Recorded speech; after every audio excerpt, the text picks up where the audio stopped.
The best way to make sense of who we really are is by taking all the near-death experiences and out-of-body experiences and astral projections and lucid dream experiences and take them all into one and think about what they really are.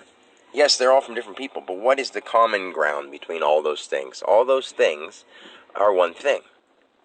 They are those people going back to the source of what we're all from, but still holding on to some of their egotistical thoughts. Not egotistical in a bad way, but just things that had to do with their person.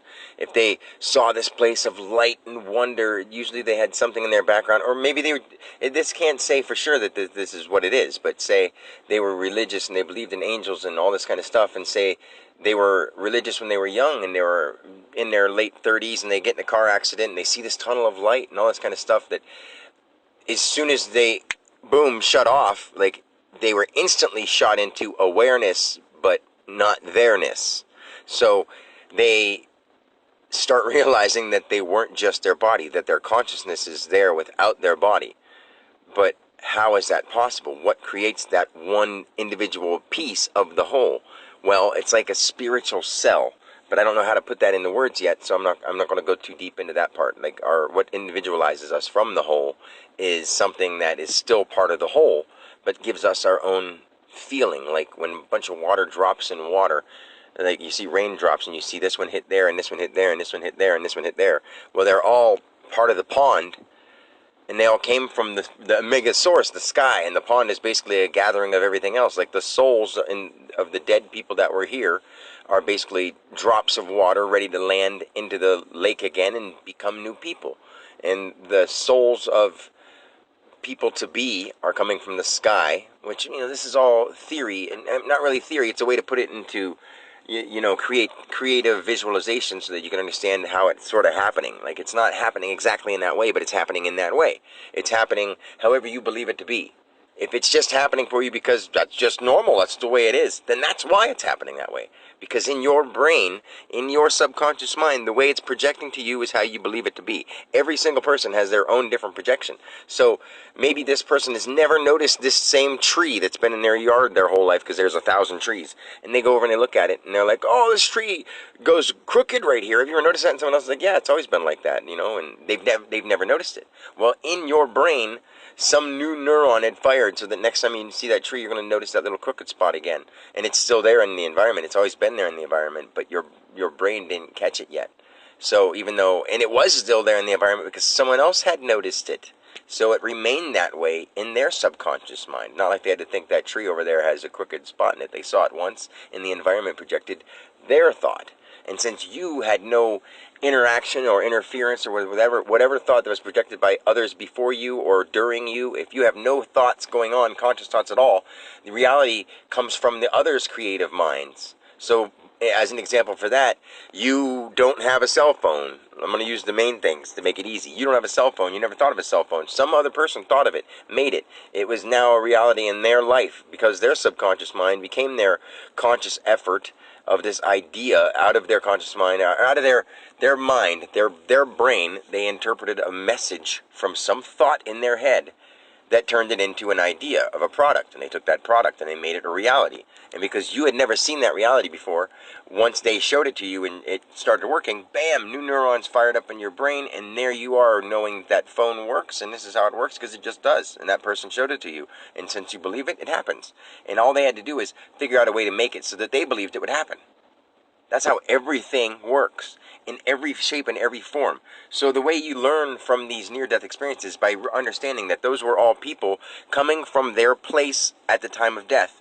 Especially when it's really abrupt, like a near-death experience, it's usually so abrupt that they jump into some hyperactive, crazy scenario, or something that's actually really close to real, but with some held-on thing about the people they haven't seen or said goodbye to, or all the things they've done wrong, because now they're realizing that they're not in their body anymore, but they're still here, and all those things they did wrong.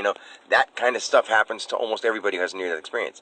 You go to astral projecting, and you go to lucid dreaming and stuff that people do on purpose. You get into more visual, amazing things because they're using their creativity in those things. And the deeper they get conscious, the deeper they can go with their visualization and their imagination. So, all those things, I'm trying to put it as easily as possible, but at the same time, it's not easy to put because what we really are is so intense. We really are a piece. Like our individual bodies and our individual souls are a soul, S-O-L-E, but S-O-U-L, are the same thing. They're just your individual piece of the solar light that we're living off of to project our bodies into and live off of the earth, which all those things grow from the light, or they eat things that grow from the light, or they're from the dirt, which is grown with a mixture of plants, with the seed, dirt, and light, and water, and all the elements. The elements come together to feed us and make us, and we are a hybrid of all those elements. So, but our intelligence is what tells it back to itself. So we are there's a space of no time where this all makes it so much sense, but we have to play it out in time to make sense of it. So as these little sections go in time, things change because everyone believes it to be different. So as soon as everyone believes it to be a certain way, it's that way. If you think a celebrity is insanely popular, 2 years ago that guy was living in some shack. Well, now enough people thought that he was popular that he's popular. It's the same kind of thing with any idea, even if it's a product or a merchandise or even a theory or even a evolutionary breakthrough of an animal or a plant or a mineral. Like, those adjustments happen because those thoughts produced such results that it happens in a unanimous way for everyone around it to see it. Things that evolve animal-wise are because the people that study them see them, and as they don't know much about them, they change. And the more we observe, there's all these different changes, but they're also thinking too and trying to evolve in their own minds in the present now. But everything that's alive on Earth has the time-space continuum factor, so that you think before was before and you think after is after. But it's all just a continuation of updates of now. So that's the most amazing, magical part, is that nothing from the past has to be this moment, even if it was just something I just said.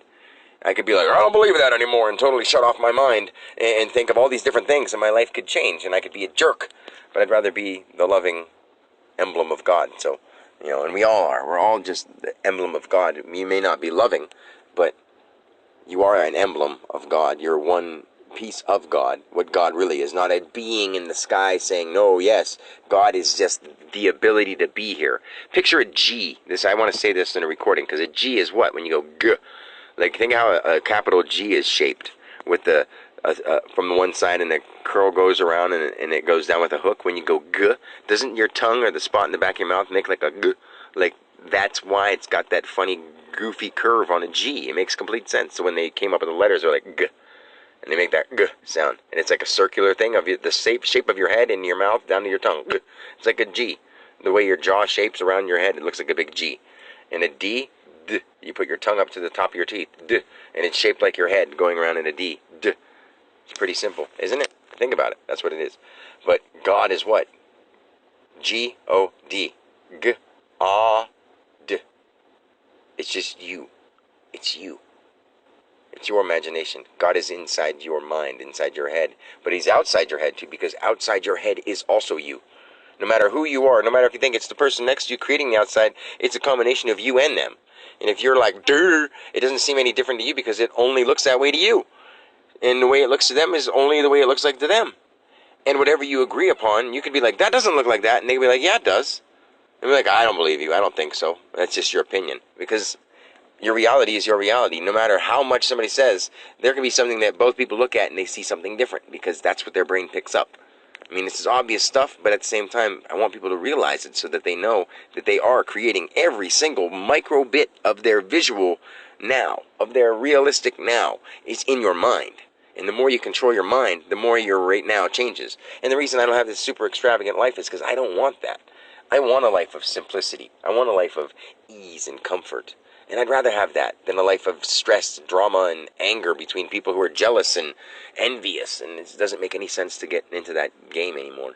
Like, I want to help people in the most positive and the most productive way possible. And I don't think being mainstream at this point in time is the way to do it.